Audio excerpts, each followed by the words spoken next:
Shalom, selamat pagi Bapak, Ibu, serta saudara-saudari terkasih dimanapun berada. Puji nama Tuhan, dengan penuh sukacita saya menyapa Bapak, Ibu, Saudara. Saya berharap kita semua dalam keadaan yang baik, dalam perlindungan dan kasih Tuhan tentunya.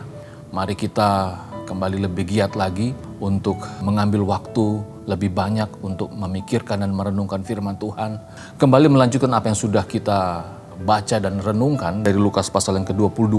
Kita akan membaca ayat yang ke-45 dan 46. Tapi saya mengambil dari versi Alkitab yang lain, versi Alkitab yang hidup. Demikian firman Tuhan. Akhirnya ia berdiri, itu Tuhan Yesus, lalu kembali kepada murid-muridnya dan mendapati mereka sedang tidur, terlalu penat karena kesedihan. Tidurkah kalian? Kata Tuhan Yesus. Bangunlah, berdoalah kepada Allah agar kalian tidak jatuh bila kalian kena pencobaan.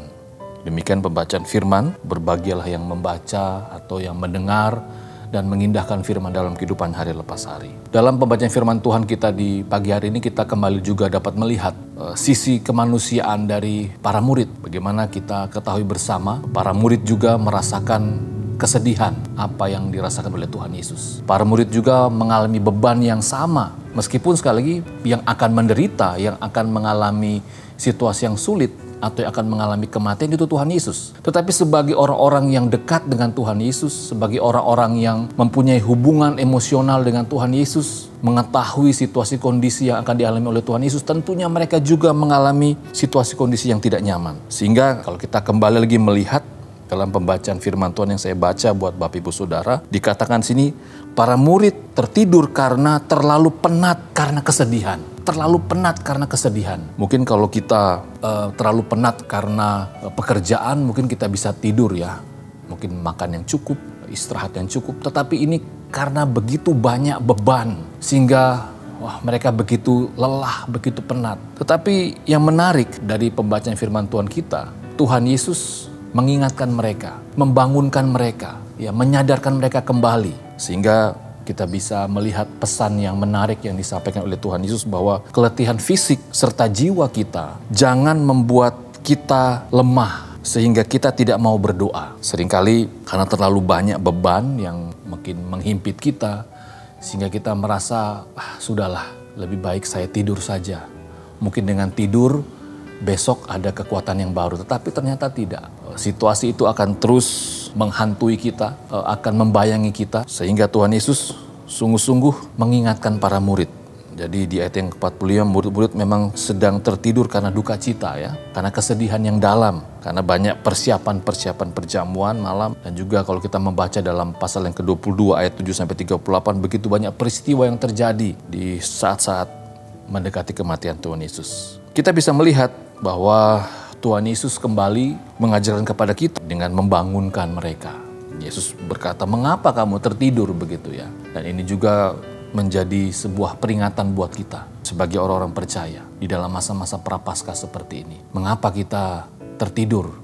Atau mengapa jiwa kita tertidur? Mengapa rohani kita tertidur? Mengapa kita tidak semangat lagi? Apakah terlalu berat beban kehidupanmu? Apakah terlalu penat kehidupanmu? Apakah terlalu banyak hal yang kau pikirkan? Tuhan Yesus tahu betul bahwa pencobaan adalah pintu masuk kepada dosa. Yakobus 1 ayat 14 dan 15. Kita bisa melihat apa yang terjadi. Di ayat yang ke-50, kita bisa melihat bagaimana seorang murid karena tidak mau berdoa, akhirnya ya dengan begitu gampang mencabut pedang dan membuat salah satu seorang hamba dari imam besar itu terputus telinganya. Bahkan juga kita bisa melihat ayat yang ke-54-62 bagaimana Petrus menyangkal Tuhan Yesus 3 kali.